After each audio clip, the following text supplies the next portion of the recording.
Us. On behalf of the Bureau of Standards Jamaica, BSJ, an agency of the Ministry of Industry, Investment and Commerce, Jamaica's business ministry, and in particular on behalf of the Quality Institute of the BSJ, I warmly welcome all of you to today's important and timely webinar. It's being staged under the theme Preventing Leptospirosis and the Proper Food Storage Techniques After Storms. I am Ellis James Lang, and today it is my pleasure to serve as your moderator. Today's webinar has been organized against a background of concerns surrounding food safety, public health, and sanitation following severe weather events, particularly hurricanes and flooding. We are at the start of the hurricane season in Jamaica. And last year, on October 28, with the passage of Hurricane Melissa, this came front and center for all of us. There was heightened concern regarding contamination, food spoilage, unsafe water exposure, and the spread of diseases such as leptospirosis. As many of us know, natural disasters often disrupt electricity, and we saw that in Melissa. Refrigeration, food supplies, sanitation systems, and access to clean water. In these circumstances, improper food handling and storage can place families and communities, in fact, the entire country, at serious risk. This webinar, therefore, seeks to raise awareness and provide practical guidance on 1. Preventing leptospirosis and reducing exposure risks. 2. Proper food handling and storage practices after storms and flooding. 3. Protecting household health and safety during disaster recovery periods. And 4th, strengthening public understanding of food safety and sanitation practices. Of course, this session also falls against the background of the commemoration of World Food Safety Day, and I know that many of us on this platform this morning will know that that is marked on Sunday, June 7.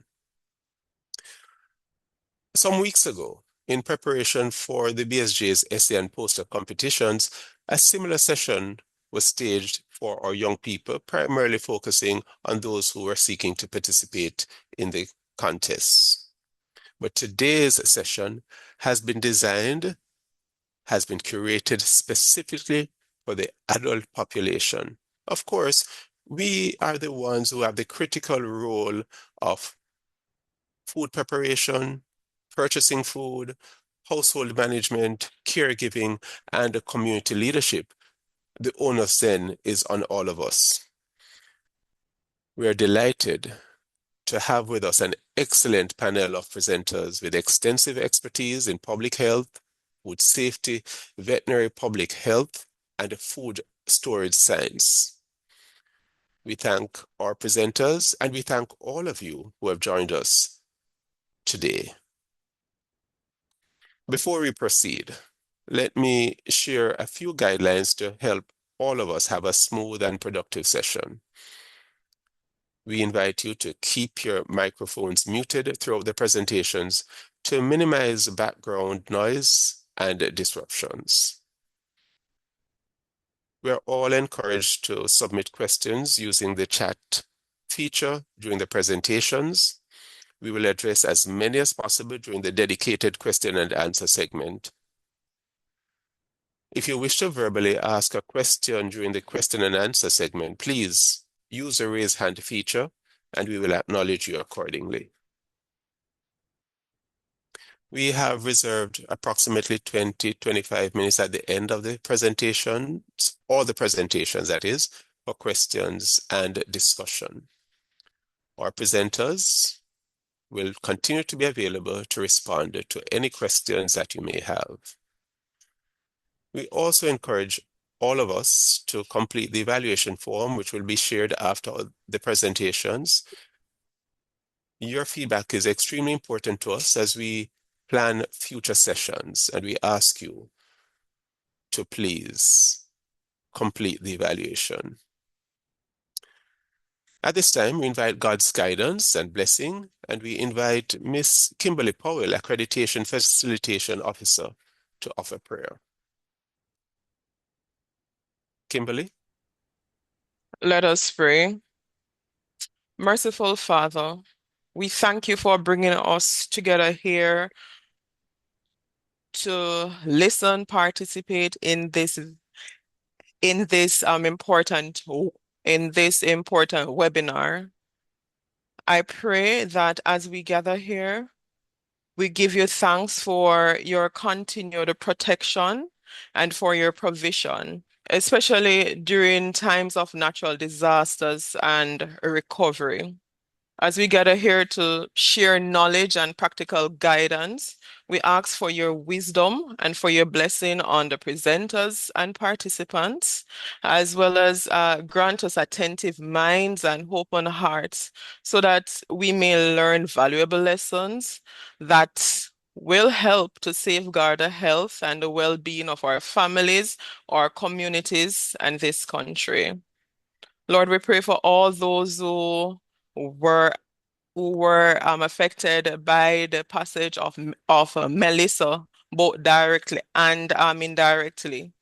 We pray that you strengthen them, as well as those persons who are assisting in the recovery efforts. May the information shared today empower us to make informed decisions later. Bless this webinar with meaningful discussion, information, and positive outcome. In Jesus' precious name I pray. Amen. Amen. Thank you, Deacon Powell. At this time, we'll have brief remarks from senior leaders here at the Bureau of Standards Jamaica. Dr. Velton Gooden, Executive Director, has consistently championed quality, standards, safety, and of course, public education initiatives that positively impact national development and consumer protection in Jamaica. It is my pleasure to invite Dr. Gooden to make remarks. Ladies and gentlemen, please welcome him. Dr. Gooden, over to you. Good morning. Good morning to you, Chair, Mr. Alice Leng, for this session. And let me also give a special welcome to Dr. Sidonie Thompson-Giles, the Director of Veterinary Public Health Unit, Ministry of Health and Wellness, a longtime colleague of mine. Also, let me recognize Dr. Hamlet Nation, consultant public health physician and healthcare executive from Ontario, Canada, who has spared us the time to be with us today as we dialogue on this very important subject. Also present with us today is Miss Delia Riley, food storage scientist, food storage and prevention of infestation division from our colleague agency under the Ministry of Industry, Investment and Commerce, the Business Ministry, and generally colleagues and partners. Good morning. On behalf of the hardworking team here at the Bureau of Standards Jamaica, Jamaica's national standards body, it is my pleasure to welcome you to today's important webinar, theme of which is Preventing Leptospirosis, Proper Food Storage Techniques After a Storm. As we approach the observance of World Food Safety Day, on June 7th, under the theme, From Burden to Salutation, or to Solutions, Food Safety Everywhere, we are reminded that food safety is not incidental, it is not peripheral, but indeed it is a result of deliberate systems, clear standards, and informed practices that protect public health. As a central pillar of Jamaica's quality infrastructure, the Bureau of Standards Jamaica plays a critical role in ensuring that systems are in place to safeguard food quality and food safety across the entire food value chain. Through the development and promulgation of standards, conformity assessment, industry training, and support programs, our efforts help to reduce the risk of foodborne illnesses and strengthen consumer confidence, even in times of disruption, as was evident last year when we had to endure the ravages of Hurricane Melissa during the month of October and going effect since then. So this responsibility that we have become even more urgent in the context of disasters. And here in Jamaica and across the Caribbean, storms and flooding can severely disrupt food systems and create conditions where contamination can occur, increasing the risk of foodborne and waterborne diseases such as leptospirosis. Now, leptospirosis is one of these threats. It is a serious disease caused by bacteria transmitted through water or food contaminated by infected animal urine, particularly from rodents.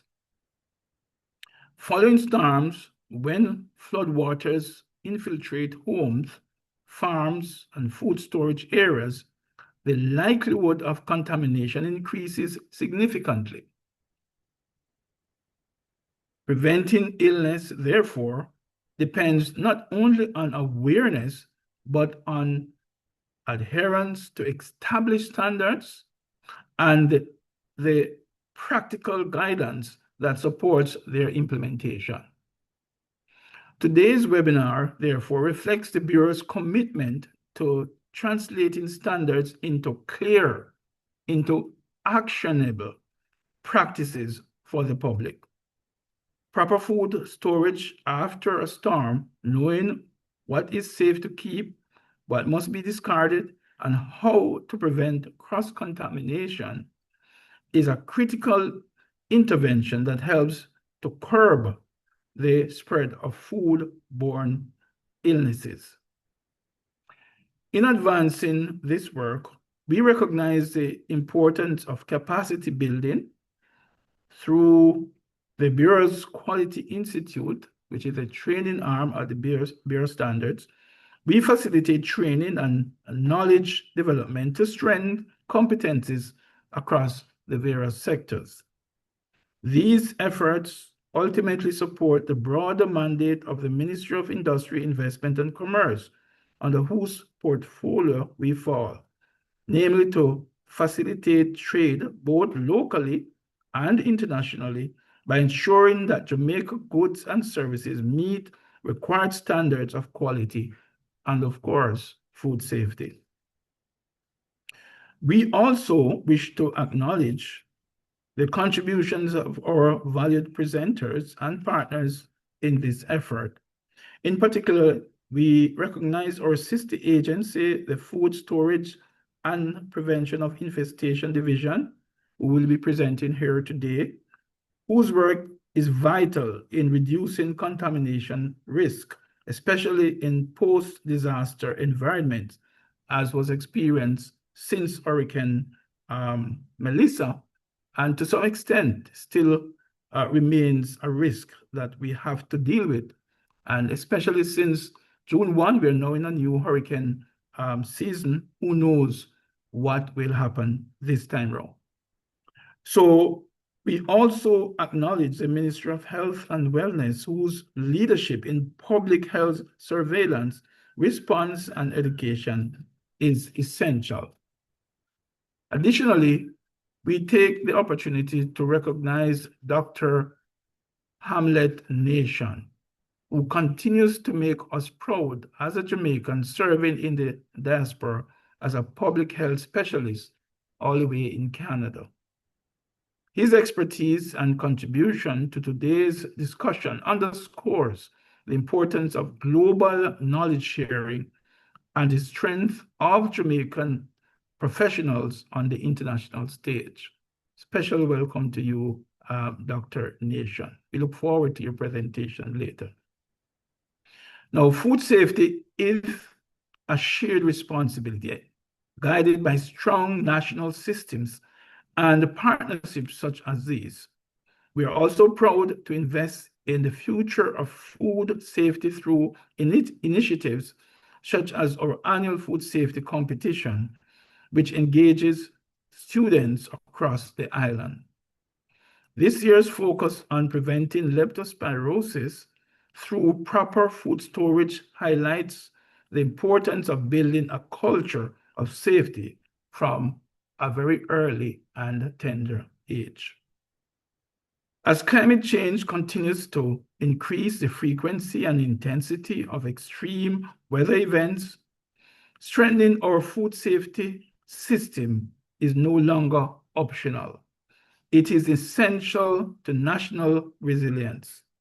Standards, when effectively applied, are powerful tools for prevention.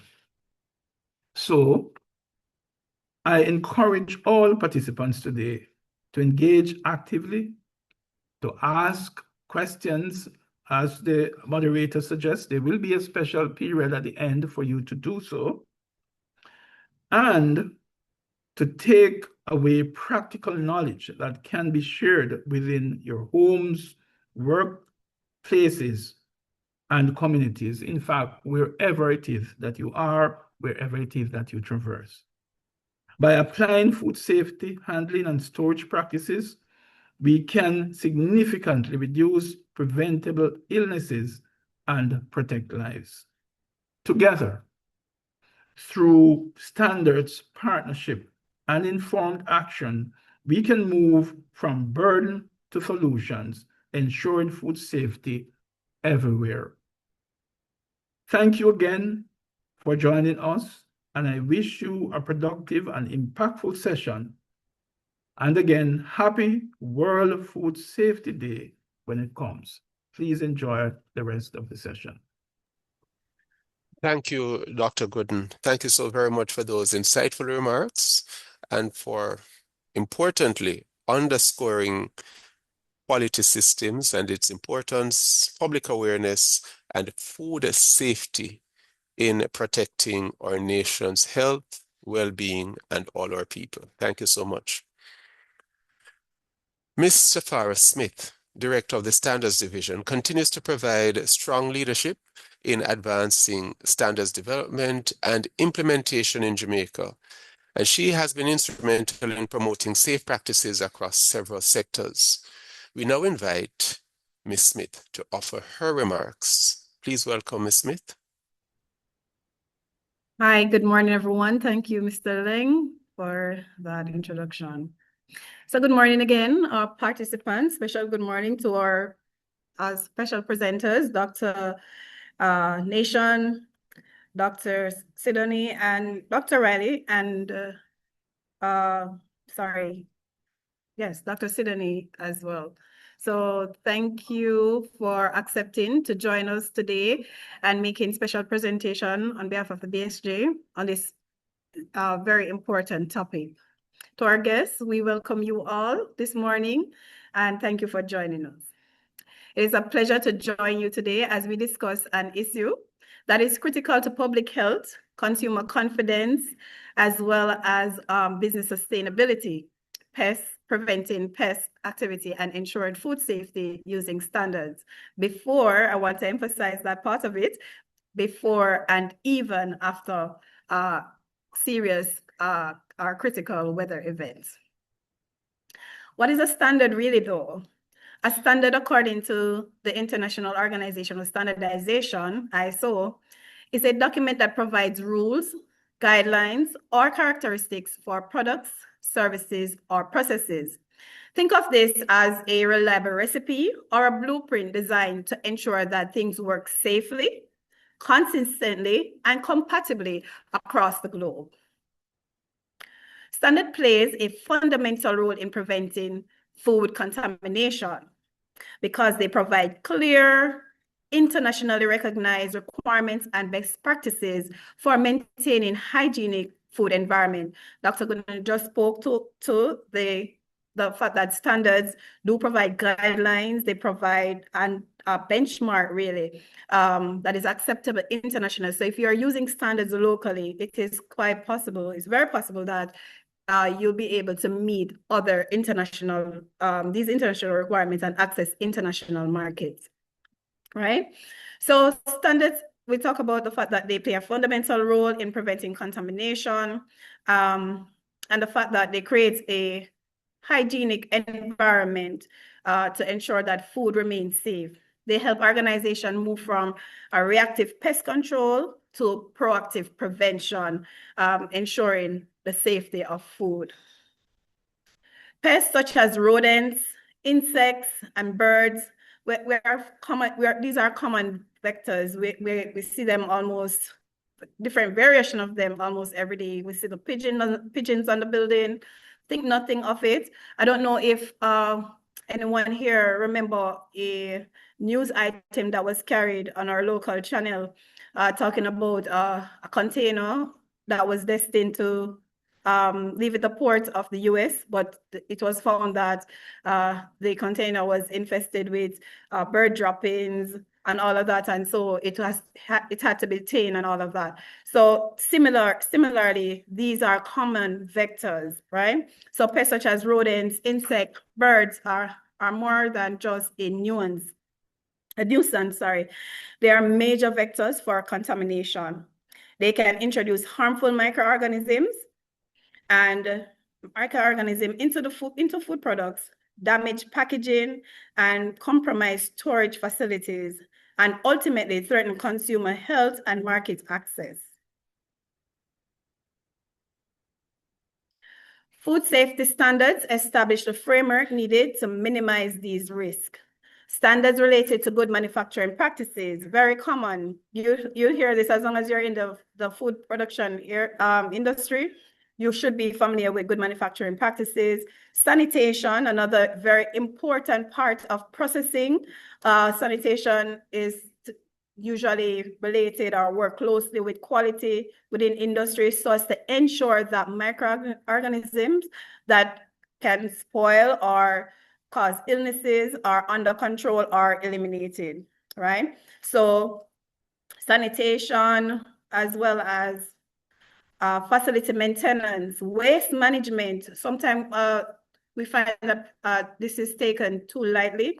The way we manage waste in our organization doesn't only speak to having a skip to collect and dispose, but you want to ensure that the rodents that we just, the vectors that we just mentioned, the birds, the rodents, the insects, you want to ensure that these skips are closed and that they close off access to any type of vectors that might be interested in our waste that we are disposing, right?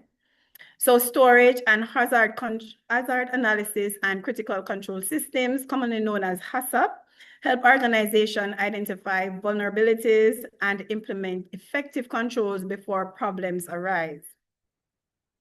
So importantly, standards also promote consistency and accountability.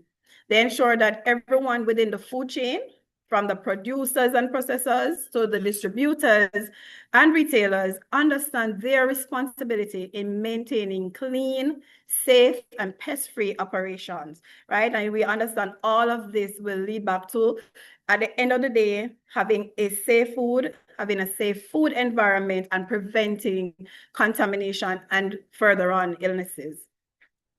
So in today's increasingly global marketplace, compliance with standard is no longer optional. Dr. Gunnar spoke to the fact that it is critical that not just food processing facilities, but every person, practice safe food handling guidelines or practices, so as to ensure safety of your food. The safety of your food begins with you, right? So yes, we are trusting that the industry will take the necessary steps to protect the food before it gets to you, but certainly we encourage all persons to be responsible for the safety of their own food as well. It is essential for protecting consumers, strengthening trust, facilitating trade, and enhancing the competitiveness of businesses. As we begin this webinar, I encourage us to all view standards not simply as a technical document, but a practical tool that supports prevention, continuous improvement, and a strong culture of food safety. I want to say thank you again, and I look forward to the discussions ahead. Please feel free to ask your questions, engage your presenters. I'm not sure if we'll take the question before and after. I'll allow Mr. Leng to provide clarity on that, but surely if you have your questions, write them in the chat, reach out to us and let us know if you're, shy to ask them in the meeting. We would also welcome you to send your questions to your contact point here at the Bureau of Standards, and we'll also provide responses to you through emails. All right, so that's it from me. Thank you. And it's a pleasure to be here with you. All the best. Thank you. Thank you, Mr. Farah Smith. Thank you so much for your remarks and for reminding us of the importance of standards, and that standards are not just documents that we put down somewhere, but these are tools that we actually use. And if we all utilize standards in our various spaces and places, we can minimize the risk of infection. Let's shift gears a bit. We'll now view a video presentation related to today's theme. So we invite Kimo to play the video for us, or the first of This two. evening's edition, Jamela Pullen looks at leptospirosis. Leptospirosis is a bacterial disease that affects humans and animals. General practitioner Dr. Lincoln Litter says the condition is seen all year round but is most common during the rainy season. It's a bacteria that live, basically it's in animal, and animal such as rat especially. Also dogs and cow have been shown to have this bacteria. And basically what they do when they urinate, they pass it into area that they traverse, such as swampy area, such as in the ground, such as if they come in contact with food and they contaminate the food also. The bacteria then enters the body through the skin, eyes, nose or mouth. Drinking contaminated water can also lead to infection. The symptoms are similar to that of the flu, which usually comes with a high fever. Typically, leptospirosis, instead of causing joint pain, it causes severe muscle pain. So this is one of the things people must look out for. Whenever you have a viral illness, viral or bacterial illness, and you're having severe muscular pain, the first consideration is going to be leptospirosis. Of course, later on you start having altered urine. And of course, when you start having altered urine, changing from, say, orange appearance to red wine appearance, it tells you that you're in a severe state of leptospirosis. Farmers, garbage collectors, persons who work in the military or sanitation industry are among those most at risk. Leptospirosis can be treated with medication. However, if left untreated, can lead to kidney damage, meningitis, liver failure, respiratory distress, and even death. For farmers, we are asking them to be fully covered. If you have any scratch and that sort of thing, and you're going to go into the farm and that sort of thing, make sure that you are fully protected. Those who have to use the river and those sort of things, when the river is contaminated, make sure, like the rafters, like those who go for swimming and be to avoid it. And of course, wherever rodent is, we should use our disinfectant, our lysol, our iodine, and make sure the environment is clean. In addition, avoid swimming in or wading in water that might be contaminated with animal urine. With your health report, I'm Shavella Pullen wishing you good health.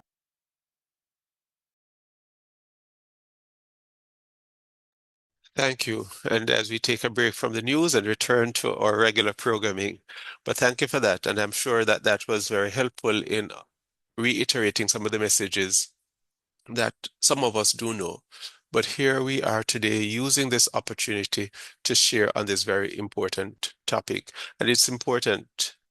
I know that Melissa was several months ago, but the fact is that we have started the hurricane season, and there are there are always possibilities of hurricanes, of flooding, of extreme weather conditions, and we should always be ready with the information and with the knowledge to take the appropriate action. So we move now into the main presentation segment of today's webinar. And again, we are looking at preventing leptospirosis, and we are looking at proper food storage techniques after storms. Our presenters today bring a wealth of knowledge, I've said that already, professional expertise, and a practical experience in the areas of food safety, public health, veterinary health, and food preservation. Each presenter will deliver a presentation of approximately 15 minutes, after which we will facilitate a question and answer session after all three presentations have been made. Again, if something comes to mind, you want to drop a note in the chat, fine, or if you want to record that question so that you can present it later, please do that. Our first presenter, Dr. Sydney Thompson-Giles, is a public health veterinarian and policy leader with over a decade of experience in veterinary public health, specializing in zoonotic diseases and food safety. She currently serves as director of the Veterinary Public Health Unit in the Ministry of Health and Wellness in Jamaica. In this role, she provides leadership in addressing zoonotic and environmentally linked diseases, including those transmitted through agricultural and ecological interfaces. Her work is grounded in the One Health approach, recognizing the interconnectedness of humans, animals, and environmental health. Please join me, ladies and gentlemen, in welcoming Dr. Sydney Thompson-Giles, who will present on rain, floods, and risk, keeping leptospirosis off your plate and off mine too. Dr. Thompson-Giles. Thank you so much. Good morning, everyone. Are you hearing me well? We are. Okay, let me just go ahead and share my screen. Good morning, Doc. Good morning. Let me say it's a pleasure for me to be here with you today as we are commemorating World Food Safety Day. All right, I am very happy to be sharing information this morning about leptospirosis and how we can go about keeping it off our plates, also remaining safe and healthy. So let's get right into the meat of the matter. Are you seeing my screen? Yes. We great. are. Awesome. So what is leptospirosis? Right? I'm not going to assume that you know what it is. We're going to have just a brief little definition of what the disease is. So it's an infectious disease that's caused by the Leptospira bacteria. Now, what is very significant about leptospirosis is that it is a zoonotic disease, meaning it spreads from animals, be it wild animals or domestic animals, to humans. Now, historically, when we think about leptospirosis, the first thing that comes to mind are rats, right? But I'm here to share that there are many other mammals that can carry the bacteria. So we already confirmed that rodents can carry the bacteria. Livestock animals can carry the bacteria. So we think about livestock animals like cattle or cows, right? We think about our goats, sheep, pigs, horses even can carry the bacteria. And we take it a little closer to home, even our pets, right? Dogs play a very significant role in the transmission of this disease. And I know sometimes there are questions about cats. They are not very susceptible to the disease, pardon, so they don't play such a significant role in its transmission. And of course, we have to consider wildlife. And in our neck of the woods, we consider animals such as the mongoose, right? And what is also significant is that many of these animals can carry the bacteria often without showing any signs of illness. Now, this is not a novel disease. This is not something that is, brand new, where we have to be concerned, about what is happening with this disease. Leptospirosis is almost always here with us in Jamaica. In fact, we say it's endemic. And it does not only have local significance, but it also has international, or what we call global significance. The World Health Organization estimates that about 1 million cases in people occur globally each year, with nearly 60,000 deaths. So we know that this is a significant disease that requires some amount of attention. So let's see what we know about this Leptospira bacteria. We know that it's the culprit. We know that this is a causative agent for leptospirosis, but let's just get a little bit more into the details of this pathogen. So it has a spiral shape, as we're seeing on the screen here, and it thrives exceptionally well in warm, wet environments like floodwater, right? The pathogen is commonly spread through the urine of infected animals, especially rats. And this is going to be a very significant point for us. The fact that the bacteria is commonly spread through the urine of infected animals. Also noteworthy is the fact that this bacteria can survive in water or in moist soil or anywhere in the environment where it's nice and warm and wet for weeks to months. So it can have a sustained presence in the environment. Very important point. So automatically I'm having a light bulb moment. And this would explain why after bouts of heavy rains and flooding and whenever we have storms, this explains why there is an increased risk, because what? The bacteria spreads more easily in the environment. But why does floodwater increase the risk of leptospirosis? So we already established that floodwater, of course, will spread the bacteria. And as you can see on your screen, when there's flooding, there's a lot of displacement, right? One can candidly say that the soil gets washed out.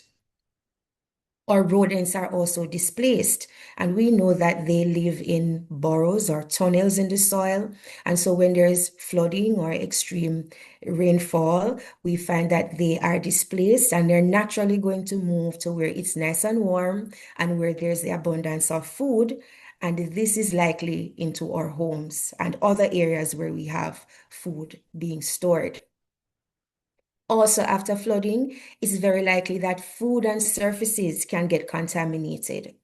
And as we engage in after flood cleanup exercises, there's also the increased risk of contamination. In fact, I think one of the first cases that we were able to confirm last year after Hurricane Melissa were volunteers that were actively involved in post-hurricane cleanup activities. So let's see if we can learn a little bit more about this disease. How does it spread?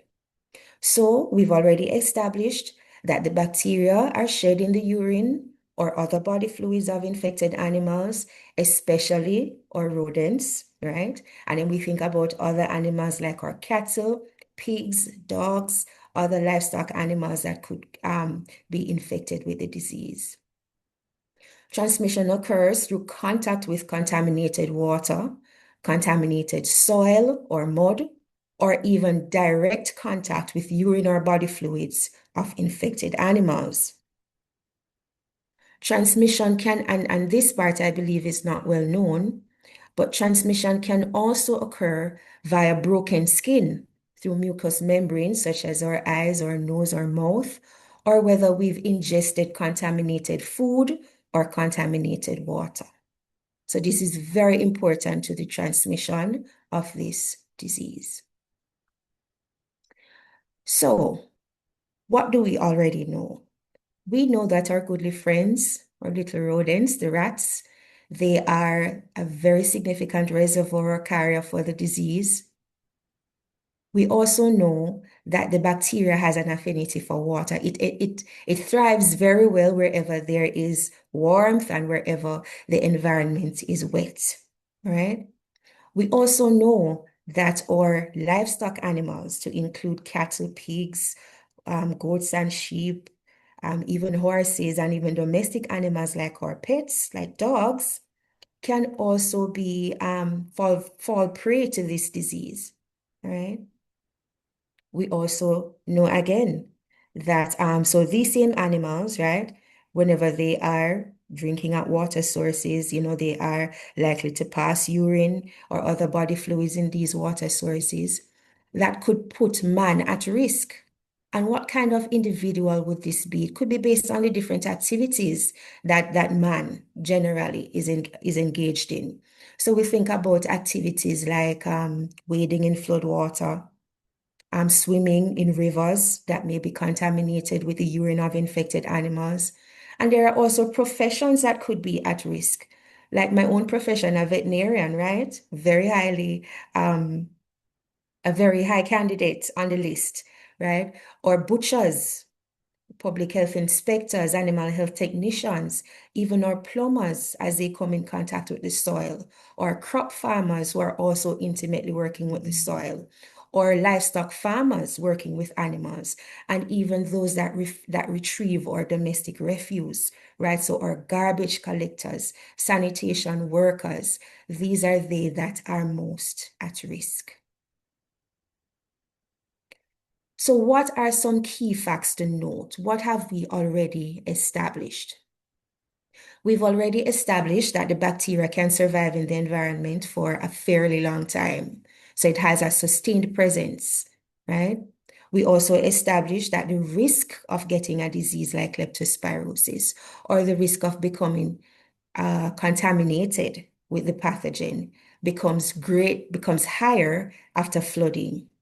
We also established that there are some primary at-risk groups, right? Some of them are just listed just now, like our farmers, or butchers, or garbage collectors, veterinarians, animal health technicians, and so on.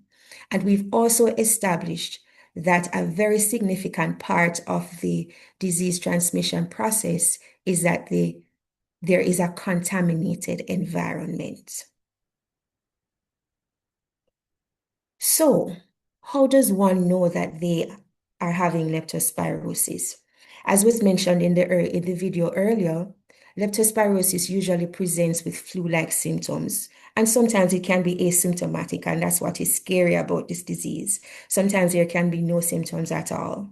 However, some of the most typical symptoms that we've seen are high fever, a very persistent headache. One may notice that you're having the chills, which is why, it's likened to some of the flu-like symptoms. Muscle aches is another one. And when we think about the muscles, we're talking primarily about the muscles in the calf area. Vomiting is another very important symptom. Jaundice, which is usually the yellowing of the eyes and skin, is also very likely to happen when leptospirosis is at play. One may also notice that the eyes become red. We may also experience abdominal pain, diarrhea, and even rash on the skin. Now, noteworthy to mention is the fact that there is a very variable incubation period for leptospirosis. It can be from 2 to 30 days before any of these symptoms may surface, right? That's a long time, right? But on average, we find that within 5 to 14 days, one or more of these symptoms will present itself. And I know Jamaicans have a tendency to watch diseases, right? So you may notice that you're having high fever, you're having headache, you're having the chills, the vomiting, abdominal pain, and we may be inclined to stay home and watch the disease, right? This is not a disease you want to watch. And I'd recommend that once you have one or more of these symptoms, that you seek healthcare urgently.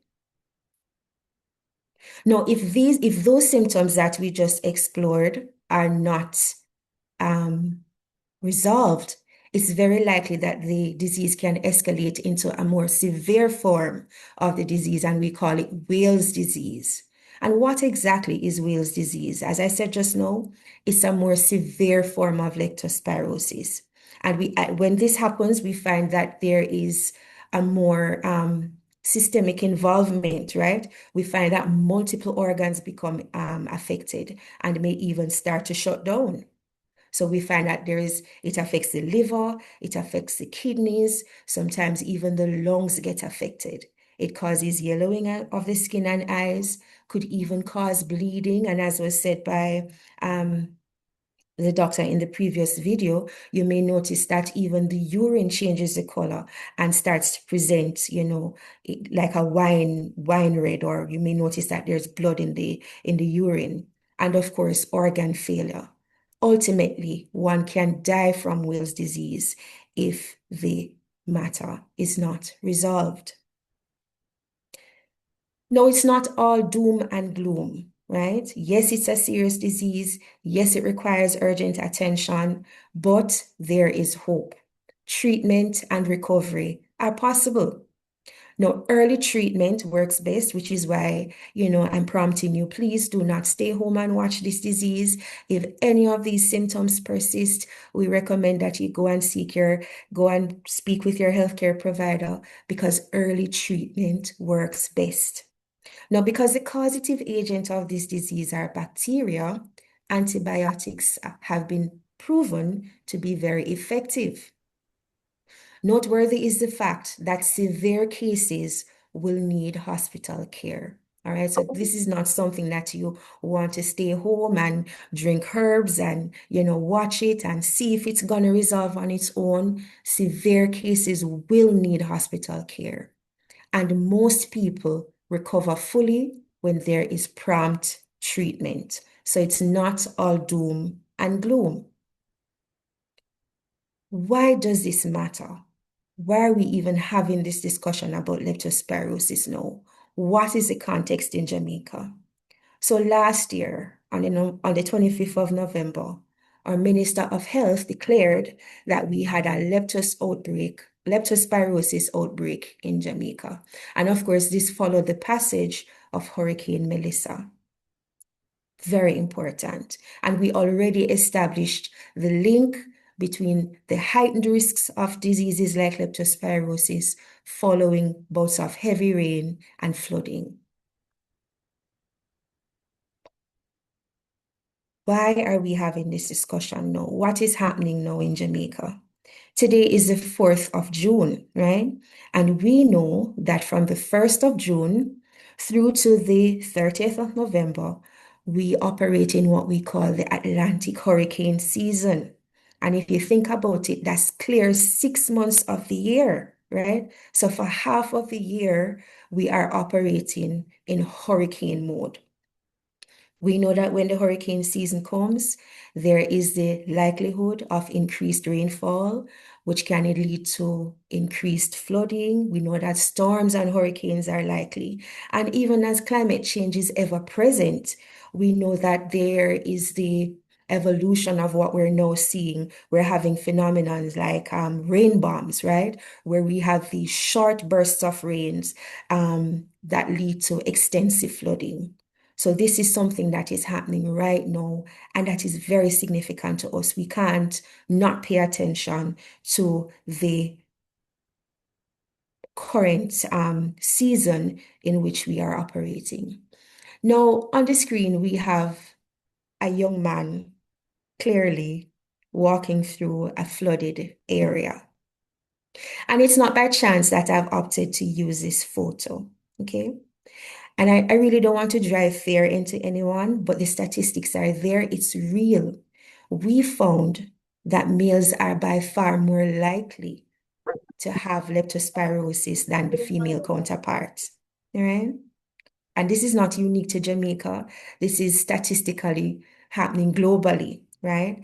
And rightly so, most of the activities that we mentioned before that men are likely engaged in will be primarily done by males, right? So we know that males are more likely to be wading in floodwaters. I can recall even during Hurricane Melissa last year, there were videos being posted on social media where different groups of young men were seen playing football, right? While the hurricane was happening in flooded areas, right? So we know that males are more likely to be wading in floodwaters. We know that males are also more likely to be engaged in agricultural activities such as farming, whether it's crop farming or livestock farming. We also know that males are more likely to be involved in butchering, to be involved in even the retrieval of domestic refuse. And I don't really want to cause a controversy, no, but we know that males are also less likely to be practicing proper hand hygiene, all right? I don't want to step on any toes, but females are more likely to be washing hands, and trying to take preventive measures. And also, very important, males are less likely to seek healthcare urgently if there are symptoms already being displayed. So what is the current happening in Jamaica? What does our review show us from the outbreak that was declared last year? We had some 178 suspected or probable confirmed cases of leptospirosis post-Hurricane Melissa. This is only after Hurricane Melissa. 18 of these cases were reported rather in 2026. So even after the aftermath of the hurricane, we still had cases being reported for leptospirosis.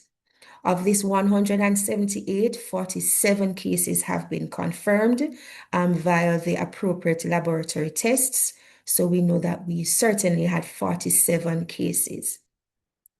Of these 47 cases, a total of 16 leptospirosis-related deaths have been recorded. And to further underscore the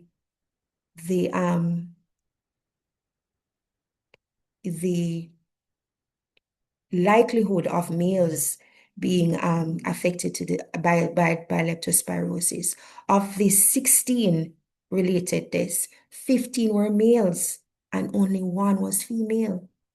Alarming, isn't it?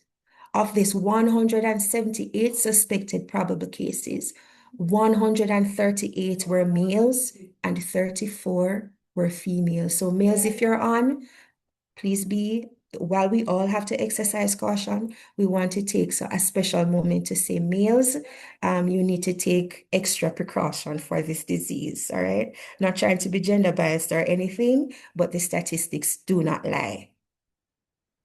So what are some key prevention measures? Because certainly we can prevent this disease from happening. We recommend that you wear protective clothing. So if you're going to be wading, if you're going to be walking in flooded areas, you wear appropriate protective clothing. If you're going to be involved in post-hurricane cleanup or post-flooding activities, you wear your waterproof footwear and also gloves. We also recommend that skin lesions are covered with waterproof dressing. So if there's any broken skin, if there's a cut or an abrasion, we say that you cover these areas so that you reduce the risk of becoming infected with leptospirosis. Also, we can't emphasize this enough. Don't wade or swim in potentially contaminated water. So wherever you're seeing flood water, we're saying to you, do not wade or swim in flood water. Also, wash or shower after potential exposure. And of course, you're going to practice proper wound care and you're going to keep your wounds clean at all times. We also recommend that you don't touch sick or dead animals, all right? You don't try to find out what's happening, especially with your bare hands. This is not something that you want to do, especially after bouts of heavy rains and flooding. And last but in no way least, we want to recommend that you consume clean drinking water. And if you see that the food has been bitten by rats, we recommend that you discard these foods. I remember talking with a farmer, and we spoke about leptospirosis, and he said, Doc, I saw that the bulla was bitten, but I wanted my bulla. So I went ahead and had it anyway, all right? We're recommending that that's not a safe practice. Once you see that food has been adulterated, we recommend that you discard that food, do not consume it. So the Ministry of Health is appealing help us to prevent leptospirosis. And we can do this by engaging in some preventive measures like we discussed a while ago. Avoid contact with stagnant water as it may be contaminated with the leptospira bacteria. We recommend that you wash hands after handling animals, including even your own domestic pets. We also recommend that once fruits, vegetables, or other foods are bitten by rats, please throw them out. Do not consume them. We also want to say protect your foods and utensils from rats and keep your surroundings clean and free of garbage or domestic refuse.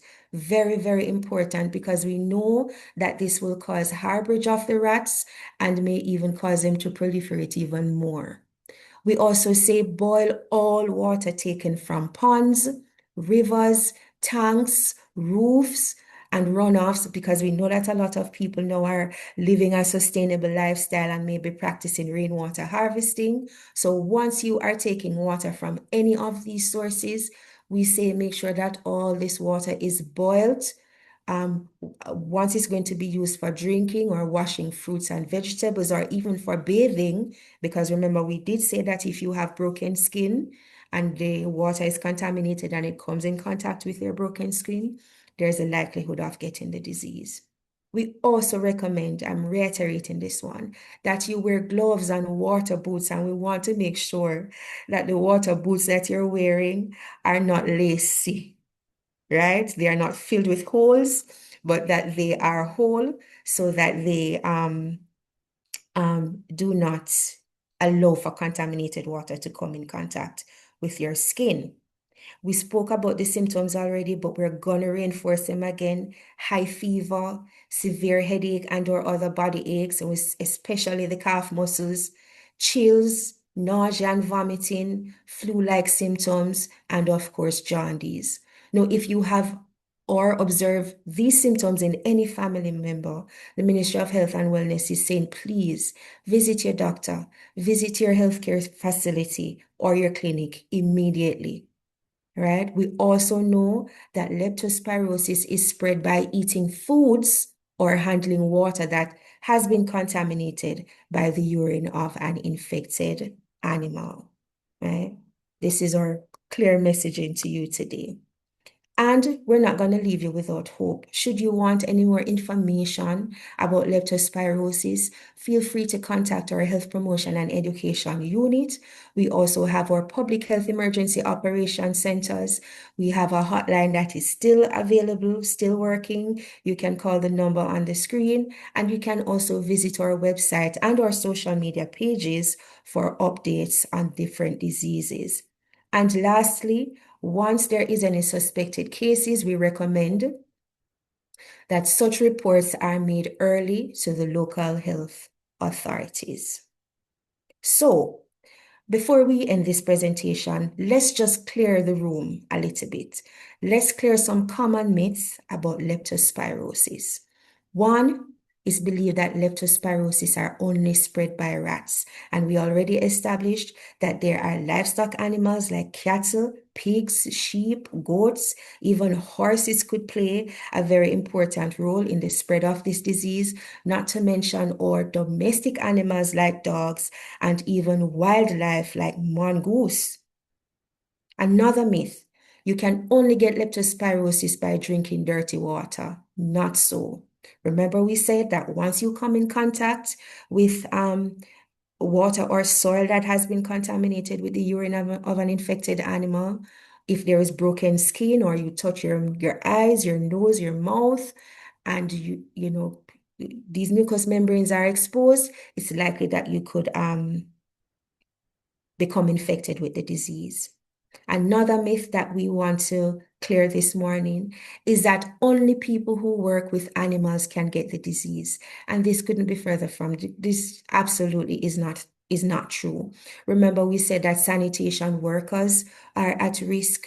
We spoke about the fact that people who do crop farming are at risk, even our plumbers who sometimes have to dig up the earth to lay pipes and so on. They are at risk. Or domestic refuse retrievers, so our garbage people who retrieve garbage and domestic waste, they are also at risk, as well as our healthcare providers. Can't leave that one out. Let's see if we can do another myth. You can tell someone has leptospirosis by their symptoms. Not true. And I should have mentioned that the symptoms that we explored this morning are not unique to leptospirosis, right? And that is why it's so important that we provide adequate background information when we go to seek healthcare. These very same symptoms persist for conditions like dengue, conditions like malaria, conditions like yellow fever, even influenza, right? So one cannot look at someone with the symptoms that we discussed earlier and say definitively that they have leptospirosis. So we need to have confirmatory testing being done. Another myth is that leptospirosis is rare.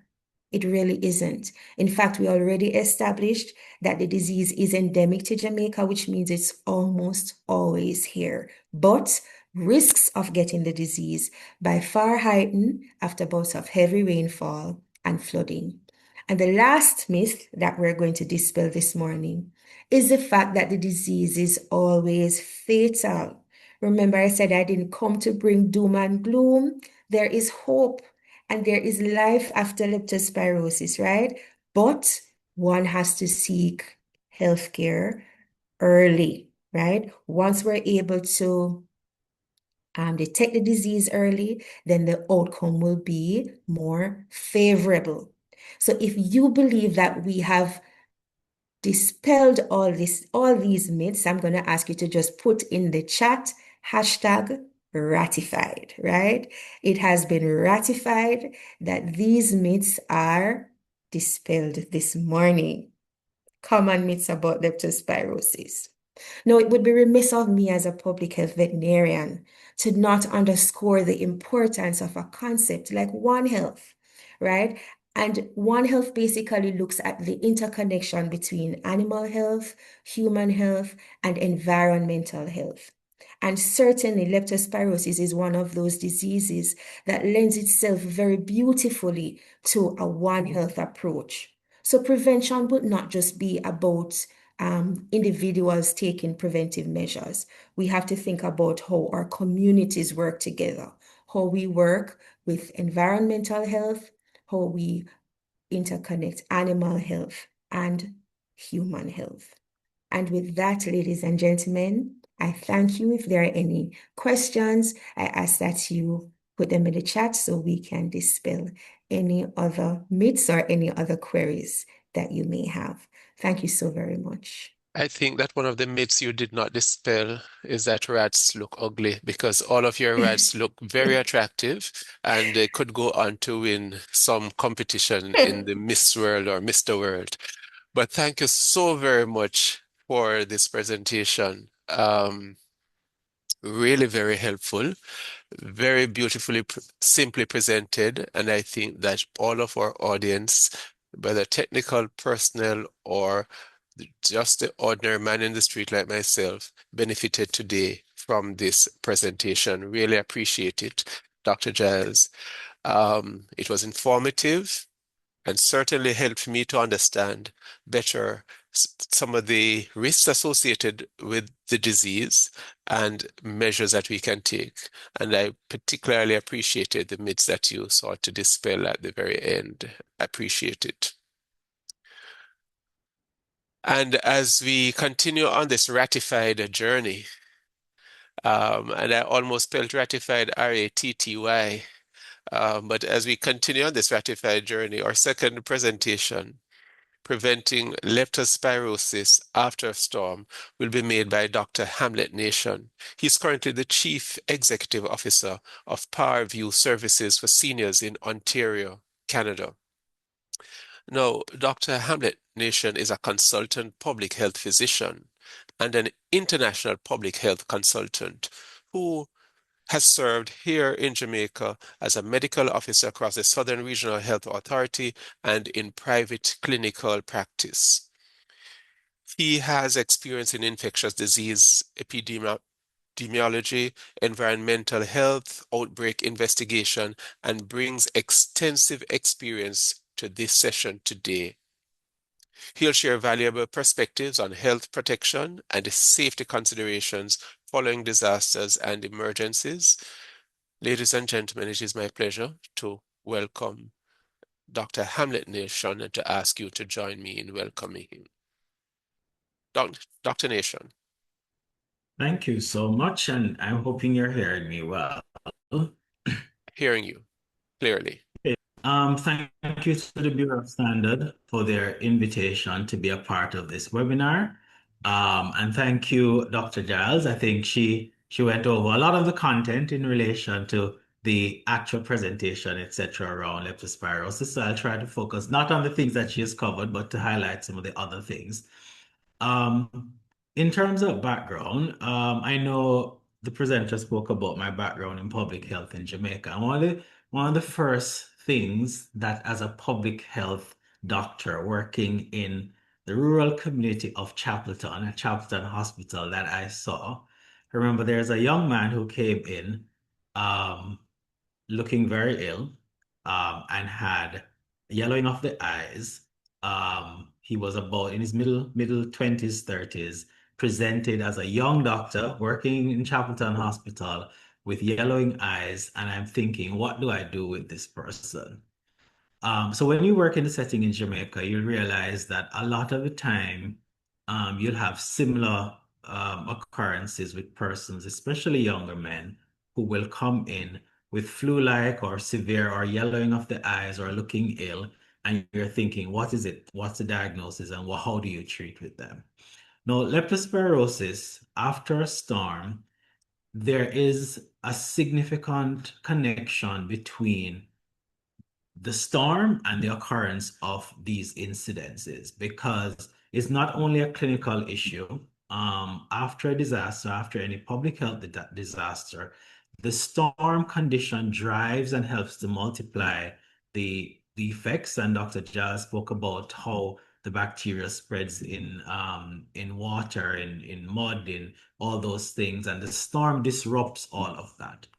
So after a storm, that flooding, that debris, and all that exposure increases the risk of persons having leptospirosis. But the challenge with leptospirosis from a clinical perspective is that, it looks like so many other things. So it looks like a flu, and both dengue and leptospirosis are endemic to Jamaica. It looks like many other things that affect persons along the way.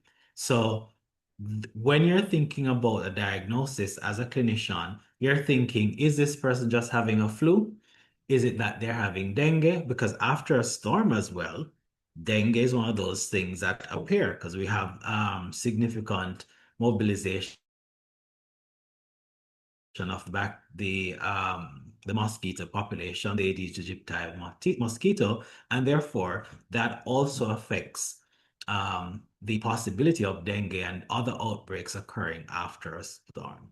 So leptospirosis after a storm, the pathway in terms of the population, the risk in the population increases because of all that movement in terms of flood waters, because people are displaced from their houses. They're storing food in precarious areas. The rodents as well are displaced. Some of them die, but they're all displaced as well. Their power and water disruptions, all of those conditions help to create the atmosphere for outbreaks to happen, and not outbreaks only of leptospirosis, but other diseases that thrive in that environment. Now, Dr. Giles spoke about some of the epidemiology around leptospirosis, and we know that the leptospirosis is really a zoonotic disease caused by the bacteria, the Leptospira series. She spoke about the fact that it affects not only humans, we are incidental hosts, so we are not the ones that the Leptospira is for. It's really, the infection occurs through the environmental exposure. And it doesn't spread routinely from person to person. So that's important. It's not like a cough or a cold that will spread from person to person. It really spreads because of contact with mucus. Mucosa, we say we with mucus, so eyes, nose, broken skin. And it comes from these reservoirs. Many of us have rats, or there are rats near to us. There's a public health joke that says anywhere you go and you see the public health inspectors, anywhere they eat, those are the places that you should go and eat, because they tend to know what is happening behind the scenes, behind the kitchens, behind the areas. They tend to know whether this establishment has rats, whether the rats are controlled, whether this establishment has other pests, and therefore anywhere they eat, those are the places that you should go and eat. But the rats and different animals are reservoirs for the bacteria, and the contamination between food and water creates the atmosphere for spread through the air, nose, and mouth. Rainfall disrupts that, but if you think about how food and storage after a storm occurs, some of all those storage arrangements become displaced. From an epidemiological perspective, we understand leptospirosis to be a One Health disease. So we talk about the interaction between the environment, humans, and animals. And the intersection is what causes the disease to be generated. But after storm, the environmental factor is significant because it forces us, because of the displacement, for all these factors to be heightened. A couple of things that I wanted to highlight in terms of the post-storm. One of the things that happens generally after a hurricane is that we lose power. And when you lose power or you lose water, so the power is linked sometimes to our water. So if you don't have power, some of the power stations don't have, the water stations don't have power, then it disrupts our water supply. And it also creates an environment for unsafe food and unsafe food storage, because food that you usually store in the refrigerator or food that you usually store in a secured place becomes disrupted because there's no electricity, etc. You know, create the exposure to some of the rodents, those that live with us and those that don't. And therefore, it causes that increased risk after a storm because of those disruptions. In this day and age, we're not accustomed to living without electricity. So many of us don't remember how to cope without electricity.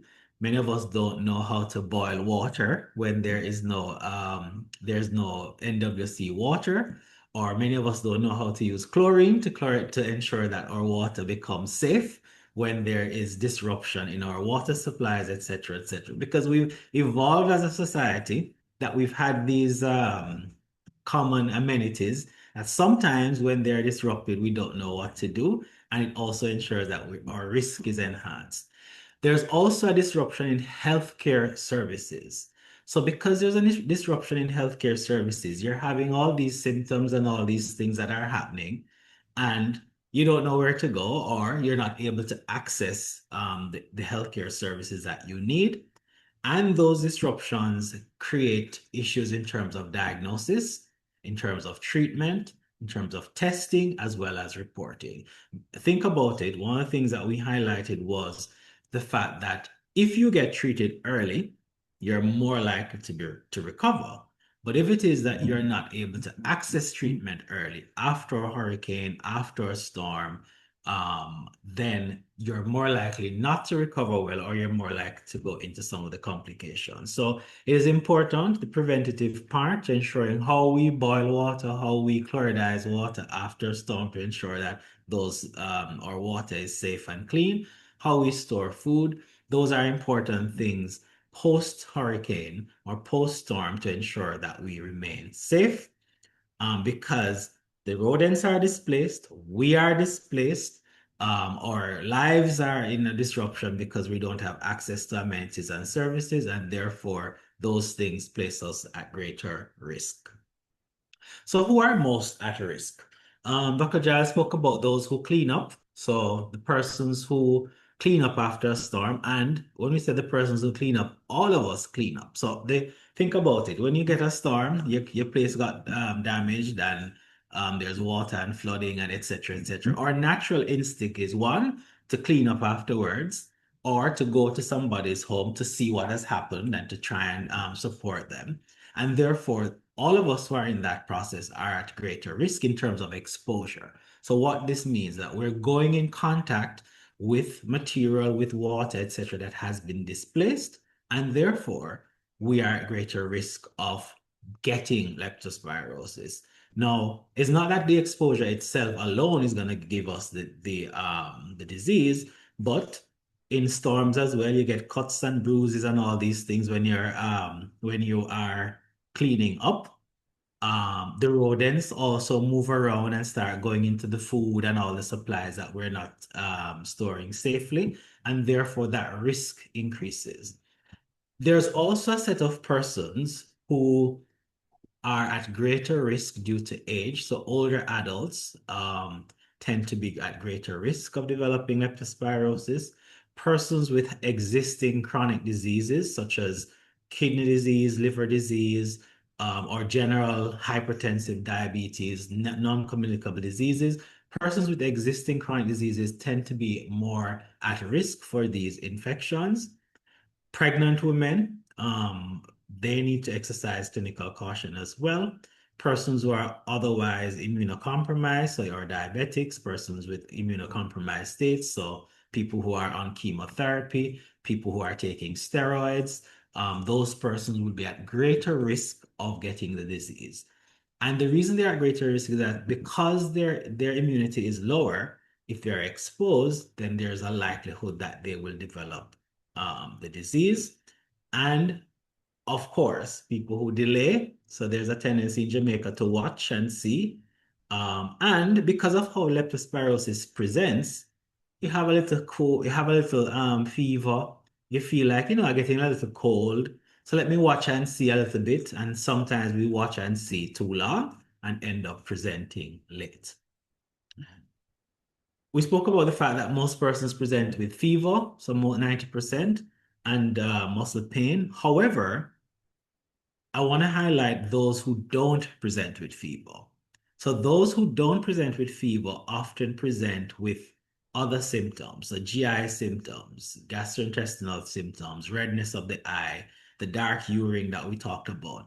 All of those things are important within the context of a hurricane, within the context of exposure. So if you come to me and say, hey, I was at home last week and I was cleaning out the cupboard and I was cleaning out the house, and now I feel like I'm having flu, or I feel weak, or I feel like I have a little diarrhea, or I feel like my eyes are red. These are things that would motivate me to think in leptospirosis, even though you didn't come with the classic fever or muscular pain, because the importance in that history would be the fact that I was cleaning out the closet. I was doing different things that might have exposed me to some of the risk factors. So if you're having symptoms, there's no storm, or if there's a storm and you've been doing some cleaning up around the place, it's important that you mention that to your clinician when you're speaking about the symptoms, because you might have been exposed to the leptospira and you might be having leptospirosis. Now, the more severe forms of the disease affects only about 10% of persons. And we talked about the incubation period of 5 to 14 days. It means if you came to me, said last week Friday I was doing some cleaning, and you came to me this Monday or Tuesday saying, hey, I'm feeling unwell, then something I need to consider is whether or not you've had or been exposed to the leptospira and you're developing leptospirosis. Now, 5 to 10% of persons present with severe disease. And severe disease means, one of the things we talk about Wales syndrome, but it's really, Wales syndrome is a hepatorenal syndrome, so it affects the kidney and the liver. And the reason why you see the yellowing of the eye that appears, or the very ugly color urine, is because the kidneys and the liver are affected. So the liver involvement causes what we call jaundice. So many of you who have kids, when in the first couple of days of life, they have jaundice for different reasons. So that yellowing that we talk about, that occurs. And it can also have hemorrhage, so bleeding in the lungs, and respiratory failure. So the person comes with shortness of breath, meningitis or meningoencephalitis. So the person comes confused, So you're feeling that I'm confused, is talking foolishness, not making sense, in and out like they're sleeping or they're awake. Sometimes they're having pain in the chest. Sometimes they'll faint. Sometimes you'll see bleeding from different areas. So because their platelets become very low. So these are severe forms of the disease that occur usually in persons who present late, and it occurs in about 10% of persons. Now, this is of concern to us in a public health setting because once you present with a severe form of disease, the risk of dying increases significantly. One, in a post-storm setting, it also is hard because your health systems may be disruptive and therefore you can't get access to appropriate care. But it also means that you need intensive support in order to maintain life. So you don't want to present late. If you have the symptoms, you've been cleaning up, or if you've been exposed post hurricane or a storm or a disaster, it's important to identify those symptoms early and present and get treatment. But if it becomes very complicated, then the likelihood of survival also reduces. Most people survive, but it also requires a lot of support and hospitalization for them to survive. Now, the longer term effects for persons, even if they survive, most people, as we said, recover well from supportive care and antibiotics. So weeks and months. Some people have significant symptoms, so weakness, they don't feel themselves for months after the illness. Some people have consistent headache or feeling fatigue over a period of time after the illness. And for those who have severe disease, some of them end up with having kidney damage that continues beyond the disease. So after they've been cured, they still have issues with their kidneys that require monitoring and treatment over time. Some people still have issues with their liver that requires monitoring and treatment over time. Some people, their lung function doesn't recover completely, so they'll have bouts of shortness of breath, or they'll have issues where they require significant recovery and rehabilitation over time.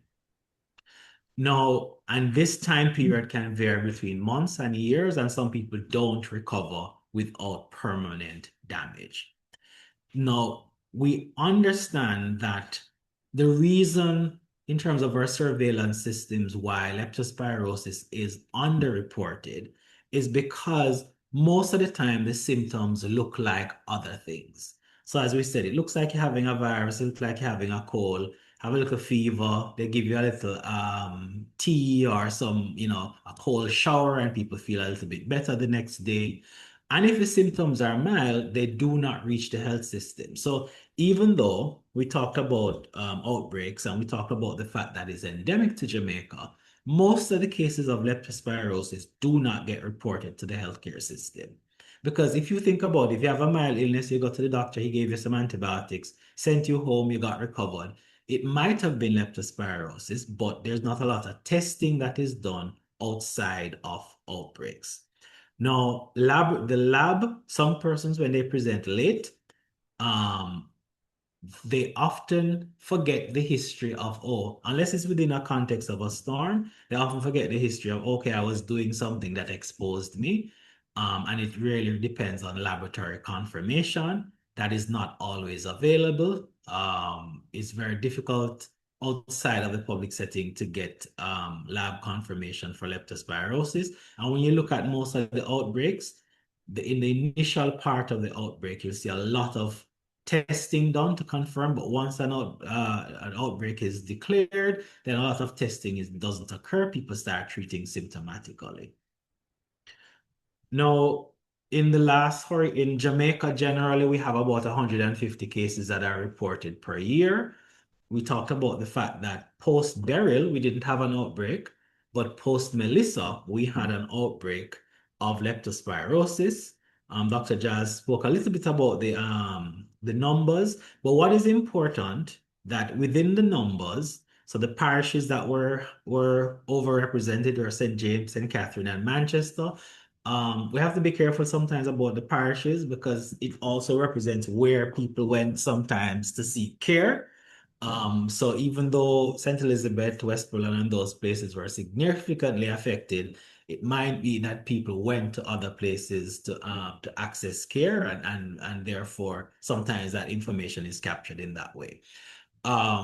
But the deaths were significant. But when we talk about deaths, most of the deaths that were recorded were men. So the point around men 20 to 29 and above 60 are the people who die.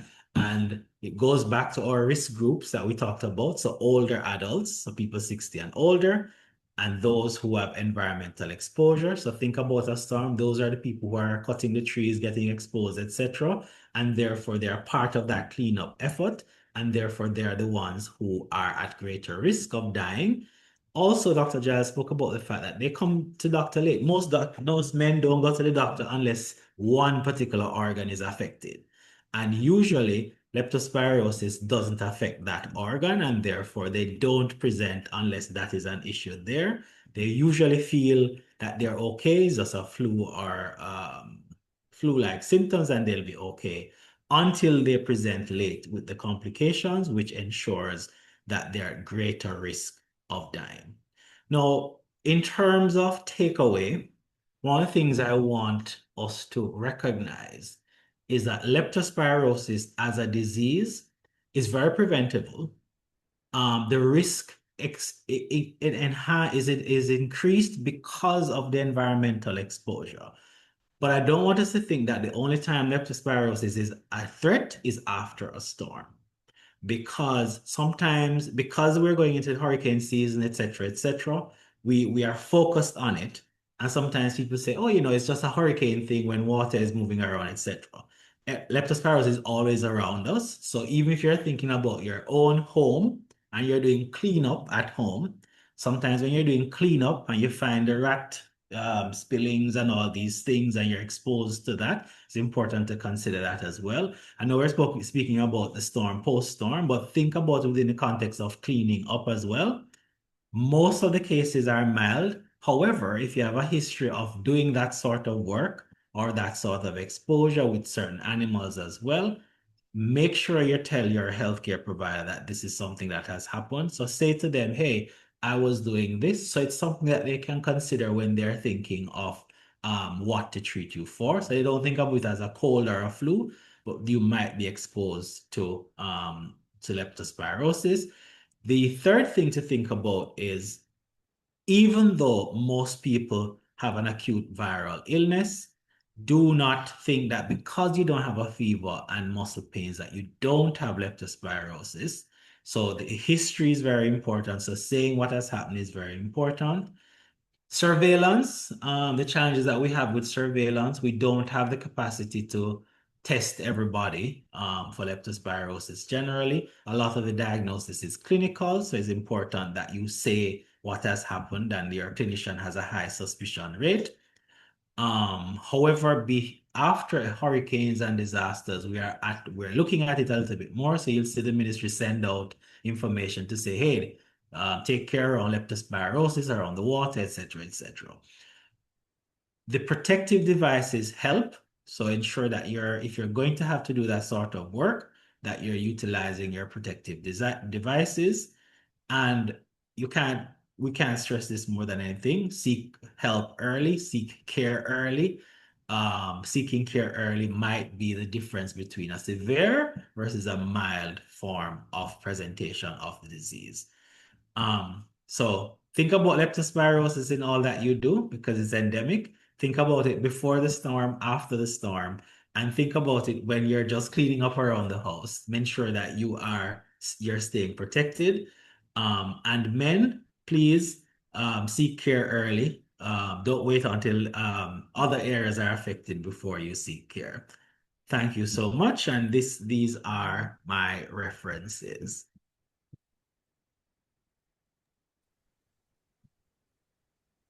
And I'm Dr. very Nation, thank you so happy, very much. happy to answer any of your questions in the chat, etc. I tell you, representing the men today, boy, Anyway, we are warned by you, by Dr. Jazz. We are warned. So all of the men in the audience today, please do not wait until any particular organ, not quite sure which organ, but do not wait until any particular organ needs help. Go seek help generally. Thank you so very much for your presentation. And it was very insightful and very helpful in just helping us to appreciate some more information and how we treat with it, what to look out for, and who are the persons more likely to be at risk, certainly as men, the age grouping, and the situations, the circumstances in which persons are operating. So thank you very much. And as before we go into our third presentation, we will share another video and we ask Kimo to do that. And I'll look with my side eyes at what Cassetta is saying to me. But Kimo, so gonna ask you to stop sharing Dr. Nation and then ask Kimo to share another video.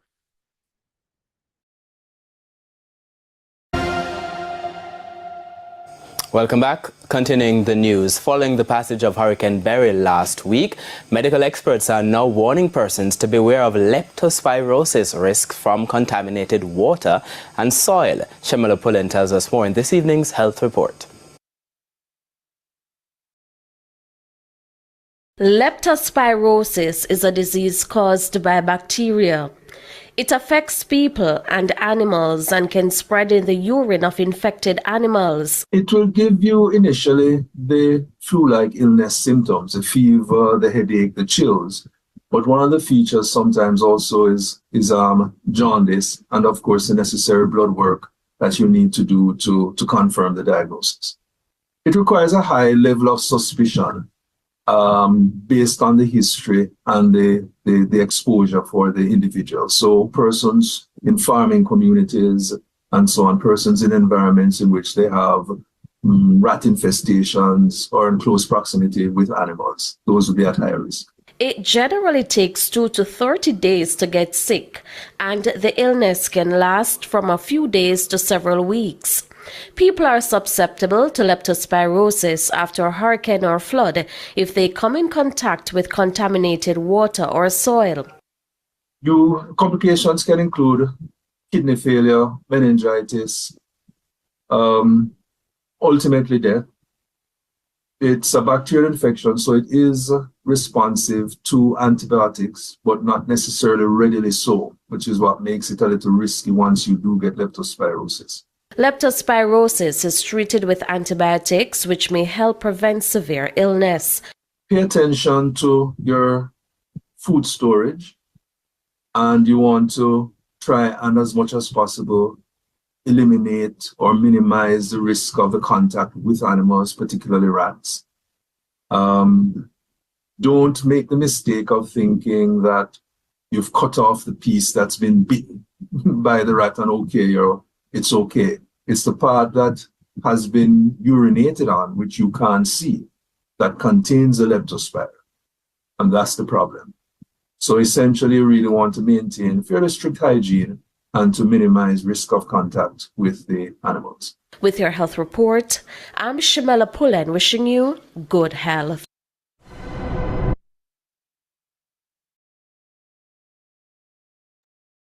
The Bureau is wishing you good health, and that is why we have brought this session targeting food safety. But certainly after Hurricane Melissa, our minds were attuned to what is happening in the West, and we are reminded it does not require a storm, heavy floods. But once we have the rats in our spaces, once we have the other conditions that can contribute to it, we should be mindful. So, our final presenter is Miss Delia Riley, food storage scientist in the Food Storage and Prevention of Infestation Division. She is a food safety professional with over 11 years of experience. She possesses extensive expertise in food storage systems, food preservation practices, and strategies to reduce spoilage and infestation, particularly particularly in challenging environmental conditions. Her proficiency in translating regulatory standards into practical training aids in strengthening compliance and improves inspection outcomes.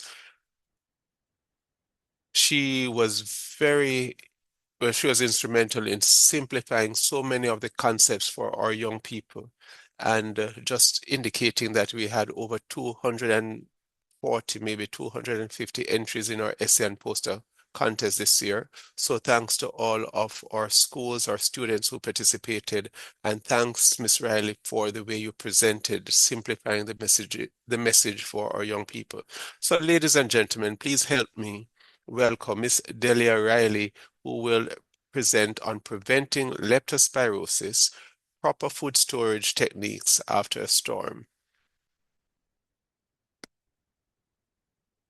And you are mute, so if you... Yes. Good morning, everyone. Just confirming that everyone can hear me clearly. Yes, I'm hearing you and I'm seeing you. Great. So I will now share my screen and we will... Right. So thank you again for having me. And I want to tell Dr. Giles and Dr. Nation that I thoroughly enjoyed their presentations. They covered quite a few details that I will just have to touch on, if at all, in my presentation. So I'm very, very happy for all the information that they were able to present. So I will be taking this presentation from the angle of course, the Food Storage and Prevention of Infestation Division. And as regulators, we are responsible, or we aim to implement or to enforce preventative measures through adequate food storage mechanisms and techniques, so that after a storm, these measures that would have been implemented before can still hold true and offer some sort of fight back against any potential disease outbreak that may be caused by pest contamination and infestations. Now, in order to do that, we have legislative framework that forms the foundation of our operations. So we operate under the FSPI Act of 1958, regulations of 1973, and the amendments that came out in 2019. And our functions are supported ably by various units and labs. So we have the inspectorate and disinfestation units, and they're the ones that are out in the field doing the inspections to ensure that entities are enforcing or adhering to the requirements of our legislation. We also have the training and information unit, of which I am a part, and our labs, 5, entomology, microbiology, pesticide residue and mycotoxin, post-harvest technology, and a rodent biology and control lab. Now, to the right of the screen, we will see a picture or a sample of the rodents that we have in that lab, because this unit is tasked with monitoring rodent activity, conducting assays on rodenticides to see which ones are most effective, and of course, looking at behaviors and formulating response framework to lower any rodent population in and around food spaces. Now, the goal of the FSPID is to ensure that safe and wholesome food enters commerce. So ideally or primarily, our requirements are targeted to entities that are food handlers, manufacturers, storage spaces. But of course, our requirements can also be adapted to homes. And when we are speaking of safety and wholesomeness, what that means for us is to ensure that food is maintained in a condition that will not impact humans or animals negatively due to infestation or contamination. And food for us also includes animal feed. Now, we will be considering 3 general categories when we are discussing what needs to be implemented and how post-storm activities will be affected by these categories. So we'll be looking at storage, hygiene and sanitation, and pest management. So we'll start with storage. Our FSPI regulations outline very specific requirements as to what our buildings should look like, as to how our food should be stored. So regulation number 3 tells us that food must be stored in waterproof containers, or be placed on pallets or shelves that are no less than 10 centimeters or 4 inches in height off the ground, and they must also be stored away from walls and ceilings. And this makes sense. Waterproof containers means that if there should be a flood or other incidences of increased moisture, then whatever is close to ground will be protected because they're already in waterproof containers. Additionally, storing our foods high off the ground or away from walls gives us lines of sight that can help us to see if there is increased pest activity in and around our food storage spaces. If we have any breaches in the infrastructure that could cause leaking, we'll be able to see that as well. It also facilitates easier cleaning, and as the follow-up note says, it allows us to be able to check stored food for damage. Damaged goods can, one, indicate that we have been infiltrated by pests and that they are causing damage, or it can indicate that or show us that we now have attractants for potential pests because our food has been exposed. And that will, of course, lead to higher incidences of infestations and any subsequent contamination. Regulation 2B tells us that food must be stored away from chemicals. And this can be done by storing them in separate locations or by utilizing non-porous partitions, because our goal again is not to facilitate contamination. Cleaning agents and pesticides can be sources of that if our foods aren't adequately stored away from these contaminants. Regulation 4 says that buildings used for storage must be of sound construction and maintained in sound condition. Now, sound construction refers to the absence of any breach in the infrastructure. So no holes, no cracks, no crevices. Decorative blocks are often used on homes. They look great on the veranda. They should not be leading into food storage spaces. This also means that we're going to adequately pest-proof this infrastructure. And in our first schedule of our regulations, and that's to the back of our regulations, we have details on what pest-proofing material can be used. And since we're kind of zeroing in on rodents, I will highlight some of the metal types that can be utilized when trying to proof or exclude pests by ensuring that we're creating barriers that they cannot penetrate. So to the top left, we have perforated sheet metal, 18 gauge. To the right of that, wire gauze, 19 gauge. Bottom left, expanded metal, 18 gauge, and to the right of that, sheet metal, 24 gauge. Now you would notice that the gauges are mentioned, and that refers to the thickness of the metal. That is important to note because rodents are able to chew through anything that is softer than their teeth, and a lot of materials are softer than their teeth. So we need to ensure that if we're excluding them, we are reinforcing our barriers with material that they cannot easily penetrate. Now, the bottom left, the expanded metal, is what we often see used when garbage skips are being manufactured. Very sturdy, very hardy, very structurally sound. What I have noticed in recent times, and this was a personal experience, I was trying to find metal where the openings weren't so large that they would allow rodents to come through.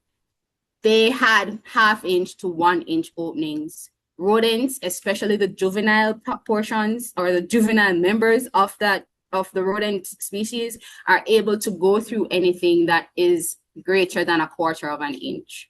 So the expanded metal being 1/2 inch to 1 inch in terms of the opening size would have not been as effective in excluding that part of the life cycle. So what was recommended, or in conversations with our rodent biologists, they often recommend combining the wire gauze, which is to the top right, because one, it's still sturdy, it's still strong, but it is also malleable and you are able to fold it around structures. So combining 1 or 2 of these can help in reinforcing the barriers that we're trying to create.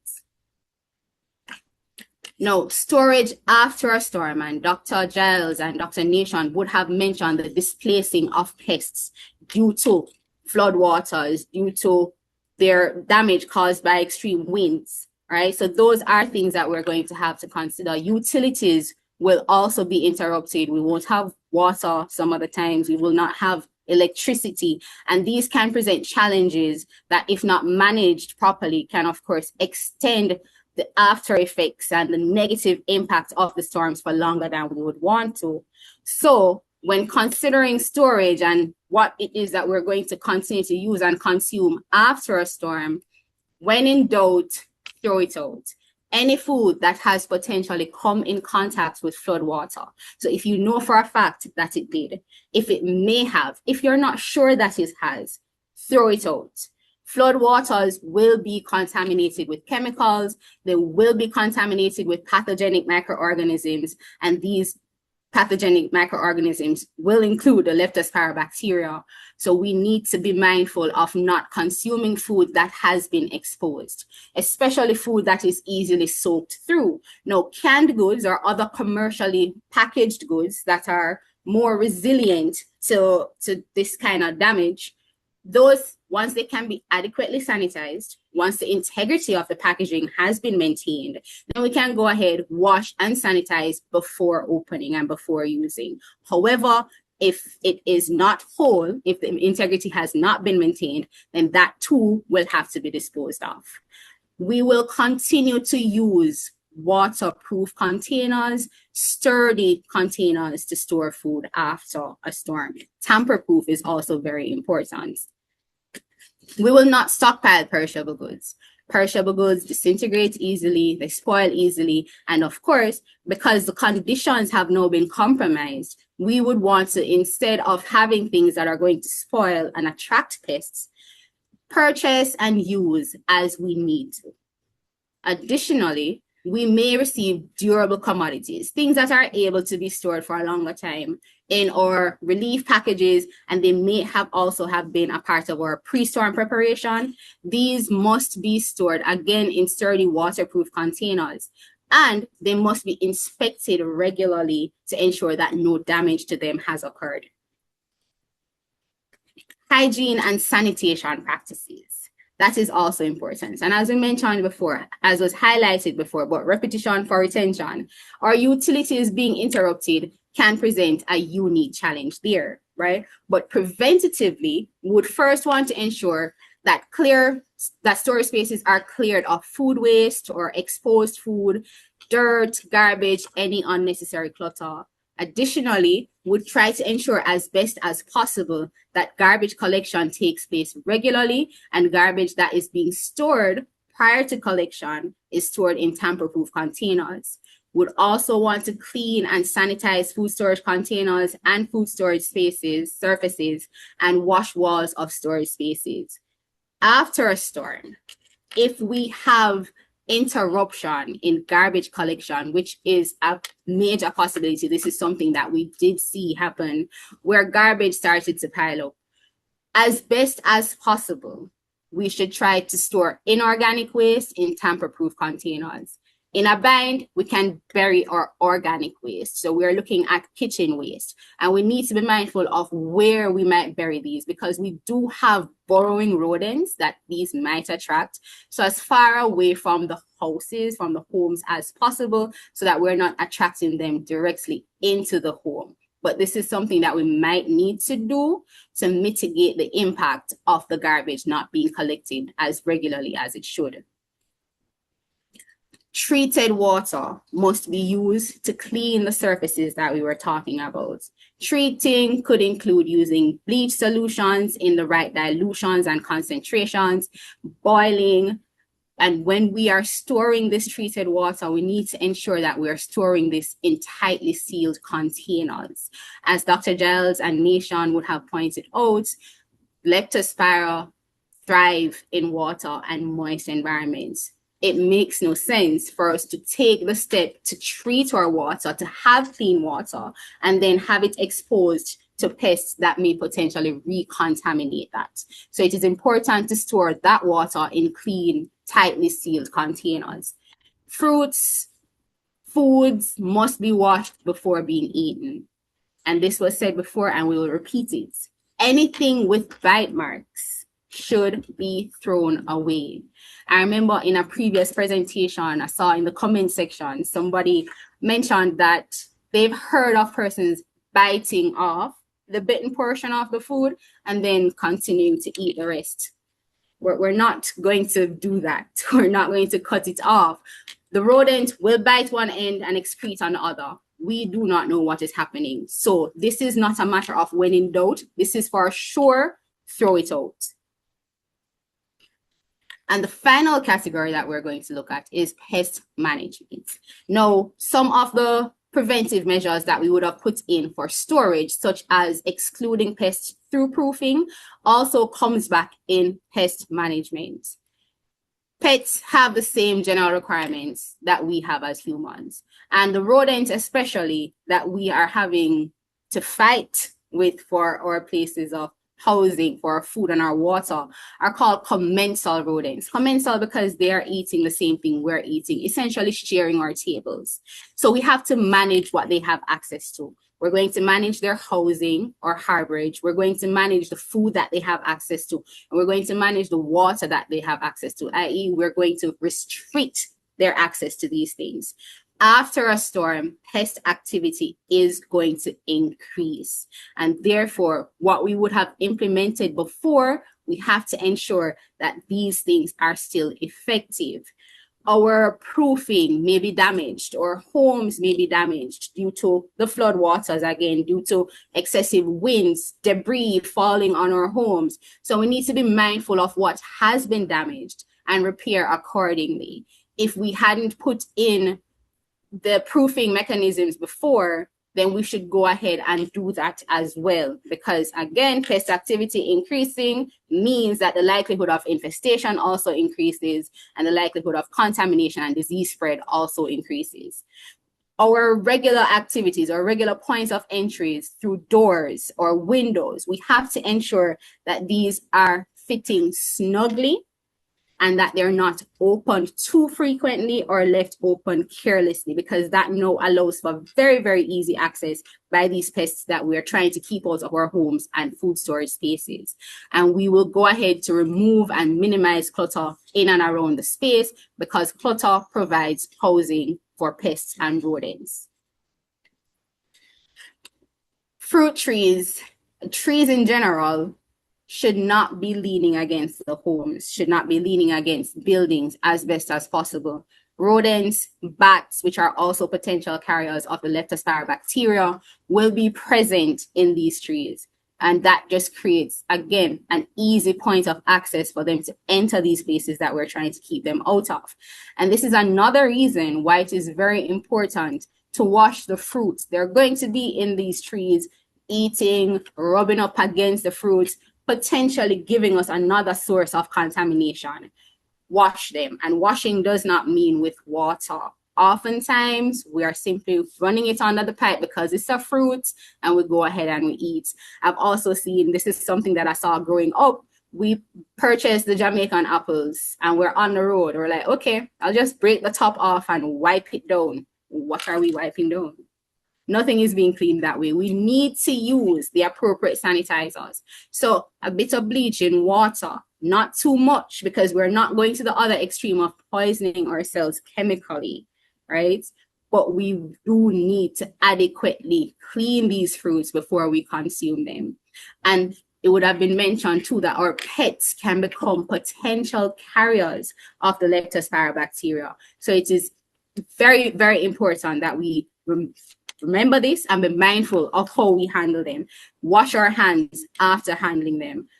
Their food is a great attractant for rodent pests. If that spills, we need to ensure that we clean it up very, very quickly, and also store pet food in durable, tamper-proof containers. And finally, the use of rodenticides can be very, very advantageous, but we have to bear in mind, is it safe to use rodenticides? Is it possible? And is it necessary? Safety in rodenticide use means that we're going to use the appropriate gear. We're not touching rodenticides with our bare hands. We are also not placing rodenticides in areas that are easily accessed by organisms that we are not targeting. So that could include our pests. That could also include our children. So we do not want them in locations where they can be easily taken up. is it necessary? Are preventive measures doing the legwork that we wanted it to do? Because no, is it absolutely necessary to resort to chemical usage? And is it possible? I had to note that because recently we have been experiencing a rodenticide shortage in Jamaica. So the possibility and the availability of rodenticides might present a challenge. So we have to bear that in mind. And there's a tip from our rodent biologist. She said that water can help with rodenticide uptake. We know rodents want water. So if they come, they have water available, they might be motivated to have a meal, and that meal will be the rodenticide. Greater uptake, greater kill rate. And the fact that we're aiming to kill them means that we need to also pay attention to how we are disposing of the bodies of dead rodents. We have to wear gloves. We have to ensure that we are not touching them directly. So using shovels, cardboard, something else that's an extension that prevents us from touching them directly would be very advantageous. Also, it is recommended that when we are disposing of these dead bodies, we do not simply throw them into garbage receptacles. Our sanitation professionals need to be borne in mind. We need to also try to safeguard their health. So it is recommended that we spray down the rodent with the same bleach solution that we'll be using for other sanitization or other cleaning. We double bag, spray that bag down before putting it in the garbage receptacle to ensure that anybody that should come in contact with said garbage receptacle is kept safe as best as possible. Now, to conclude, this is a summary of some of the main points I would have touched on and things I just want you to remember going forward. Store food in sturdy, covered, waterproof containers. Throw out food that may have come in contact with floodwaters or that may have bite marks. Be on the watch for increased pest activity. Verify that all preventive measures that were previously implemented are still in place, still effective, repair if necessary, and frequently inspect to ensure that they are working as they should. Sanitize food containers, food preparation surfaces, food storage spaces, and ourselves. So we'll wash hands and food before consumption. And finally, if we are using rodenticides, we must utilize proper gear. We must read the label instructions, and we must carefully and adequately dispose of the rodent carcasses after we have killed the rodents that we were targeting. If you need to reach out to us at the FSPID for more information or anything else, the contact information is in front of you. You can contact the training unit, training.fspid@mic.gov.jm. That is the unit of which I am a part, and we are able to give additional information if so desired, as well as our general division's email, which is fspid@mic.gov.jm. Thank you for your attention, and I am open to questions after.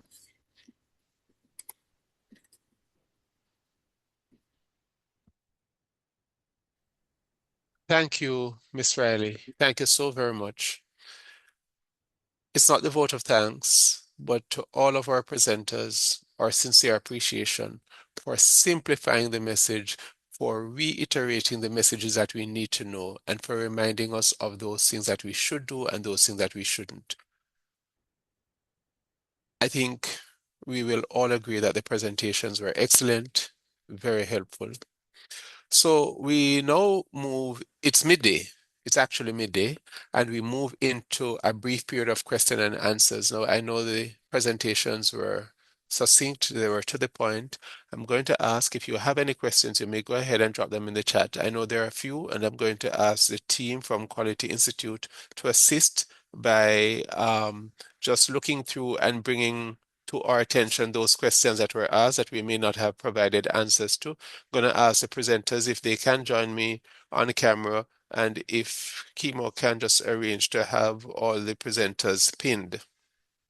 As we proceed with the questions, we ask that the questions be brief and to the point, relevant to today's topic, so that we may facilitate as many questions as possible. We have also shared in the chat the evaluation to today's session.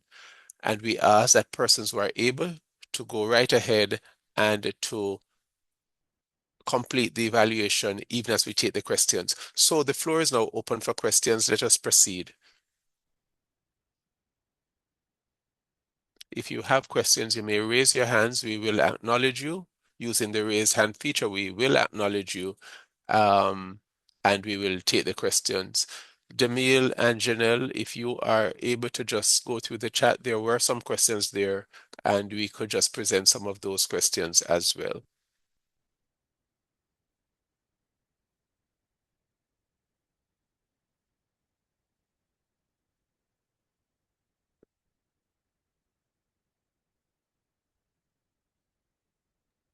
Hello, Mr. Leng. Yes, please All go right, ahead, Janelle. yes, ma'am. There's a question. Is there a, I think this is for Mr. Dr. Giles, but I believe anybody could be able to answer it.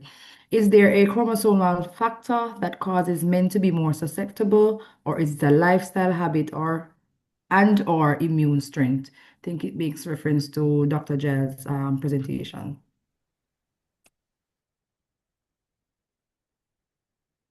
Dr. Giles, will you go ahead and respond? I can. I saw Dr. Hamlet smiling. So you want to go ahead, Dr. Nation? I was wondering if you wanted to. I'm smiling. There is none. There isn't So actually. there's no chromosomal factor. Most of it has to do with Lifestyle, behavior, lifestyle practices. related risk. So if you look at it, men don't like to go to healthcare. That's one. But two, if you think about even post storms, etc., a lot of times they are the ones wading through and doing the recovery efforts, etc., etc. Some of the job functions that are associated with leptospirosis as well. So the farming, those are the butchers, etc. They are the ones that are exposed. And then thirdly, as we said, when they get sick, they don't seek healthcare early. It doesn't tend to affect the areas that cause them to want to seek healthcare unless it's later on. So usually that's what ends up happening in terms of so no chromosome, no genetic relation, but environmental and exposure. Yes, Thank you very no much. genetic predisposition. Thank you. Daniel or Daniel McGregor, please go ahead. And then we'll come back to General because I know there are some other questions in the chat. Okay, hi, good morning. Just a question from Dr. Nation's presentation. You mentioned that during Hurricane Beryl, there were no cases of the leptospirosis outbreak until Hurricane Melissa. The areas that had the outbreak, since we're into the hurricane season or the severe weather season again, the areas that had the outbreaks, is it possible that this coming season would cause another outbreak in those specific areas? Right. Or So even you see more cases or Right. So two things. There's a difference between outbreak and no cases.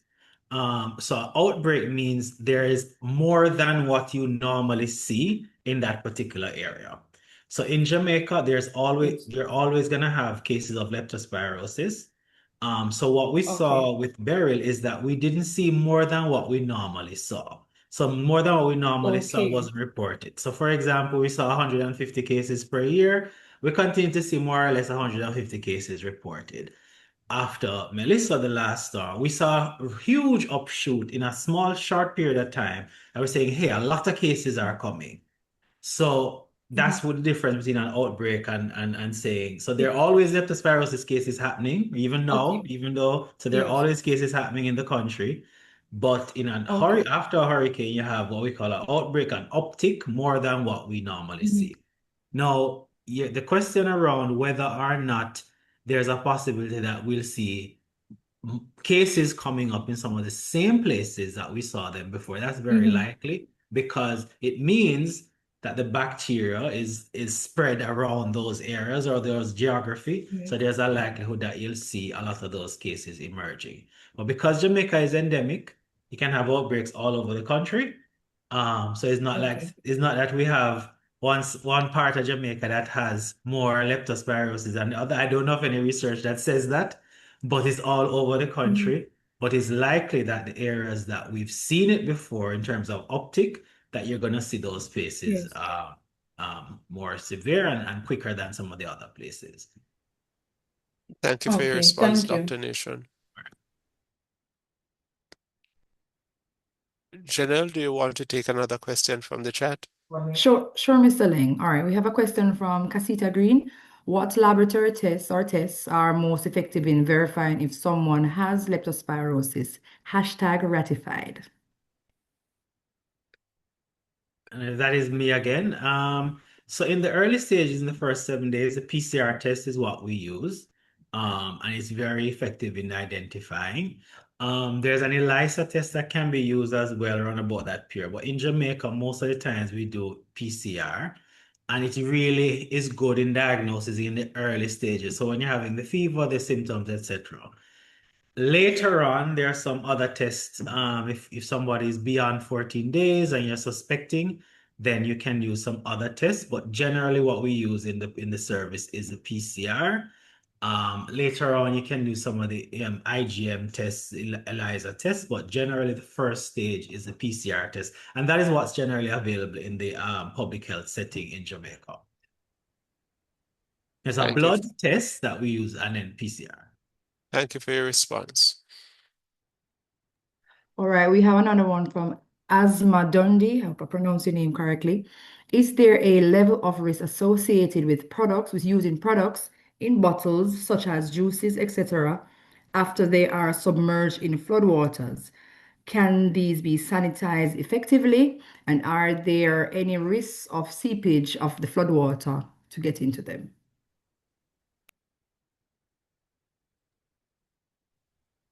Hi, Asma. So I would recommend not using those. Bottles aren't, especially if you think soda bottles and juice bottles, the caps would not guarantee the non-seepage of chemicals or floodwaters into those. So I would avoid using those. Cans, however, are meant to be completely sealed. So those you can go ahead, wash, sanitize, and use, but avoid the bottles. Thank you for that. Mr. Ling, I don't see any more questions in the chat currently. All right. No more questions in the chat. Do we have any other? There's one new comment. Let me see. Samantha Gay Anderson Ashley has a question. Please go ahead if you're able to unmute. Samantha, you may go ahead. If not, you could just type it and we'll respond. Thank you. Can you hear me? Yes, hearing you clearly. Thank you. Good afternoon to all our presenters. I really enjoyed every presentation, so job well done. Just following up on the question that Miss Asma asked, there are some tins, I don't know what they call them, those tins that allow you to lift a little attachment at the top and they can be opened. So they're making like most of our canned foods like that. Is there an increased risk of those tins being contaminated after floods if they're submerged in flood waters, or because they're so hermetically sealed, they do not allow for that kind of infiltration? Okay, so the pull tabs, because I think that's what you're referring to, the pull tabs can, those, if they are impacted physically, that can break the seal. It might be difficult to differentiate if they have been impacted in such a way or if they're still whole or the integrity has been maintained. So in cases like that, it might be best to avoid using them just because they're more vulnerable to opening or having a break in their seal. But they are hermetically sealed otherwise. So if they weren't submerged, I would say sanitize and use. Thank you for that question. Again, we invite any question that we may have, but if there are no questions, if there are no more questions, it underscores the presentation, the very clear presentations that our presenters made. I learned a lot, and I tell persons that every day that I have an opportunity to moderate these sessions or even to work here at the BSJ, every single day provides a learning opportunity. And so to all of our presenters, thank you. Thanks to our audience for having registered, for having participated, for having shared. Now, having received this information, we have a responsibility to go out and to be evangelists. We have a responsibility to go and share the information, but also if we are not able to answer all the questions, certainly to point to the experts that the Quality Institute brought together here this afternoon. And we are asking that we're asking Ms. Riley if you could just reshare the contact details in the chat for Samantha. She would appreciate that. So as I continue, today's session really reminded us that food safety and public health become even more critical during and after natural disasters. By applying proper food handling, storage, sanitation, and disease prevention measures, we can significantly reduce health risks and better protect our families, our communities, our workspaces, our country. On behalf of the coordinating team, led by Ms. Janelle Carnegie and Mrs. Demille Brown-Muirhead, along with Ms. Deidre Taylor, I express thanks to Ms. Kimberly Powell, our Executive Director, Dr. Velton Gooden, our Director, Standards Division, Mr. Farah Smith, and our three wonderful presenters, Dr. Sidney Thompson-Giles, Dr. Hamlet Nation, Ms. Delia Riley. Thank you all very much. To our technical support team led by Mr. Kimo Makalo, thanks. And before leaving the session, we're inviting you, all of you who are here, please make the effort to complete the evaluation form. It helps us as we plan other sessions, what we should bear in mind, other topics to look at, and also just help in preparing to ensure that we continue impactful public education initiatives. On behalf of the Quality Institute of the Bureau of Standards Jamaica, thank you all for joining us today. Please continue to stay safe, stay informed, and remember that food safety is everybody's business. I now must take home my apples, wash them properly, and not just take off the top and wipe the apples. Thank you all. Do enjoy your lunch and please eat where the inspectors from the public health department eat. And I think that's why my father ate at home and nowhere else. Have a very good afternoon, colleagues. Thank you so very much. It was a pleasure to moderate, and we look forward to seeing you at our next session. Thanks all. Have a great afternoon.